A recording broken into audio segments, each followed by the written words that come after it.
Bonjour, aujourd'hui le 11 janvier, nous pouvons faire mémoire de Saint Paulin d'Aquilée. Saint Paulin demeure l'une des grandes figures spirituelles et intellectuelles du renouveau chrétien à l'époque carolingienne. D'origine incertaine, italienne ou germanique, il se distingua très tôt par une érudition exceptionnelle, maîtrisant aussi bien la prose que la poésie latine. Sa sagesse théologique lui valut l'estime d'Alcuin, qui le tenait pour son maître, et de l'empereur Charlemagne, qui l'appela à sa cour comme conseiller religieux. Sur son initiative, Paulin fut nommé évêque d'Aquilée, charge qu'il exerça avec un zèle pastoral remarquable.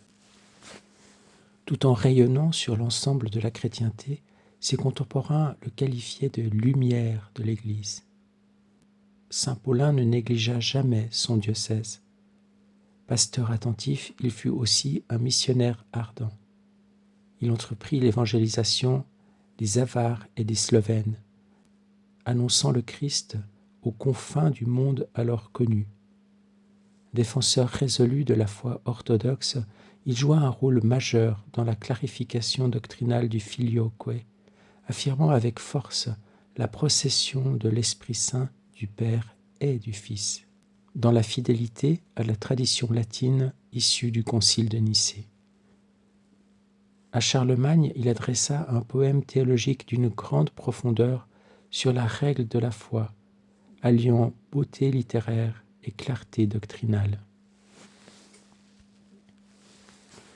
La spiritualité de saint Paulin se concentre dans une théologie de la charité, admirablement résumée par ce vers devenu universel dans la liturgie: Ubi caritas et amor, Deus ibi est. Là où sont la charité et l'amour, Dieu est présent. Cette conviction anima toute sa vie pastorale et missionnaire.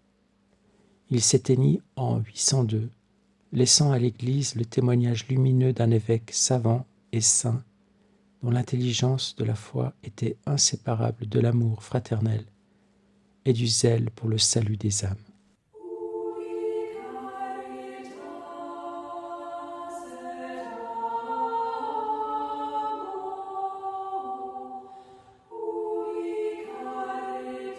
Vous connaissez bien sûr ce chant de Thésée,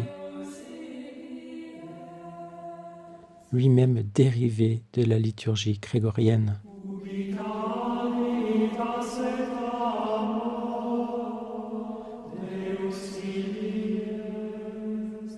L'hymne de Saint Paulin commence sur ces mots: là où sont l'amour et la charité, Dieu se trouve. C'est là son essence même. Dieu est amour, nous dit saint Jean, comme il dit aussi que Dieu est lumière. À Louisa, le Seigneur dit: là où est ma volonté se trouve mon acte.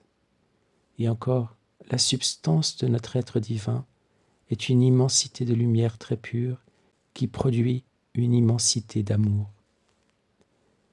Mais voyons cela de plus près et allons directement au texte. Nous allons lire un extrait de l'entrée datée du 13 janvier 1931 dans le tome 29 du Livre du Ciel. Louisa écrit: Je continuais alors mes petits actes d'adoration, d'amour, de louange et de bénédiction dans le divin fiat à mon Créateur. Le divin vouloir les répandait alors partout, car il n'est pas d'endroit où il ne se trouve pas. Mon toujours aimable Jésus ajouta: Chère fille de ma volonté, tu dois savoir que ma volonté ne fait rien à moitié. Elle fait tout si parfaitement qu'elle peut dire: là où est ma volonté est aussi mon acte. Notre divinité voit dans notre divine volonté l'adoration et l'amour de sa créature. Ainsi, elle trouve partout son repos dans son immensité. La créature, dans notre volonté, devient pour nous une pause. Rien ne nous est plus délicieux que ce repos. Ce repos est le symbole du repos que nous avons pris après avoir créé toute la création. Toutes les choses de la terre et du ciel sont remplies de notre divine volonté. Elles sont comme des voiles qui la cachent, mais des voiles muets. Dans leur mutisme, elles parlent éloquemment de leur Créateur. C'est en fait ma volonté cachée dans les choses créées qui parle par ces signes. Dans le soleil, par la chaleur et la lumière, dans le vent qui domine, dans l'air qui forme le souffle des créatures. Oh, si le soleil, le vent, l'air et toutes les choses créées pouvaient avoir le bien de la parole, combien de choses ils pourraient dire à leur Créateur. Quelle est l'œuvre de l'être suprême capable de parler? C'est la créature humaine. Nous l'avons tant aimée en la créant que nous lui avons donné le grand bien de la parole.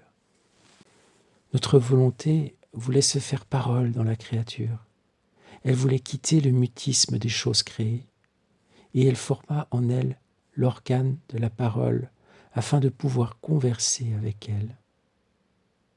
C'est pourquoi la voix des créatures est un voile qui parle. Avec elle, ma volonté converse éloquemment et sagement. La créature ne dit pas, ni ne fait pas toujours la même chose, telles ces choses créées, qui ne changent jamais d'action et qui sont toujours à leur poste pour faire la même action que Dieu attend d'elles. Ainsi, ma volonté peut multiplier continuellement les manières d'agir de la créature. Nous pouvons dire que Dieu parle non seulement dans la voix, mais aussi dans les œuvres, les pas, l'esprit et le cœur des créatures. Mais quelle n'est pas notre tristesse lorsque nous voyons que cette création qui parle se sert du grand bien de la parole pour nous offenser. Nous voyons qu'elle utilise ce don pour faire offense au donateur et pour empêcher le grand prodige de grâce, d'amour, de divine connaissance et de sainteté que je peux accomplir dans l'œuvre parlante de la créature.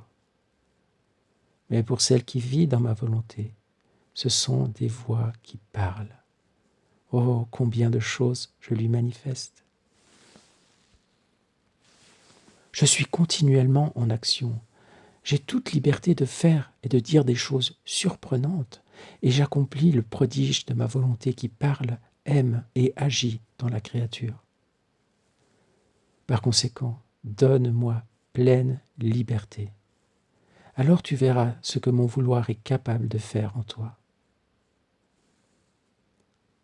Louisa poursuit. Je pensais à tout ce que mon doux Jésus m'avait dit. Et mon Seigneur bien-aimé répéta, « Ma fille, la substance de notre être divin est une immensité de lumière très pure qui produit une immensité d'amour.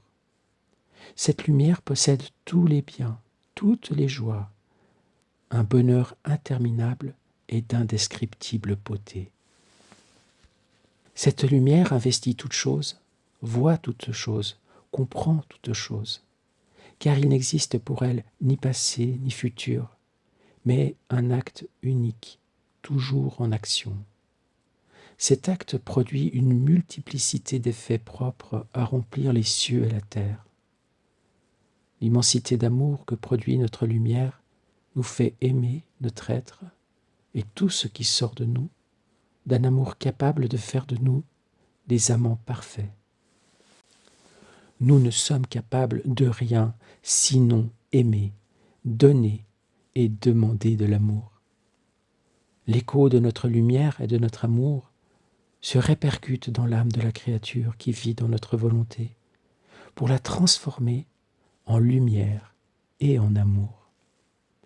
Comme nous sommes heureux de former nos modèles de nos mains créatrices. Si tu veux rendre ton Jésus heureux, sois attentive et veille à ce que ta vie ne soit formée que de lumière et d'amour. Eh bien, en ce jour, écoutons ce conseil de Jésus. Faisons en sorte aussi de lui rendre tous les actes de la vie de saint Paulin d'Aquilée, avec notre je t'aime, notre je te bénis, je t'adore, je te rends grâce, en plongeant tout cela et tous les contemporains de saint Paulin dans le grand bain de lumière de l'amour de Dieu. Et gardons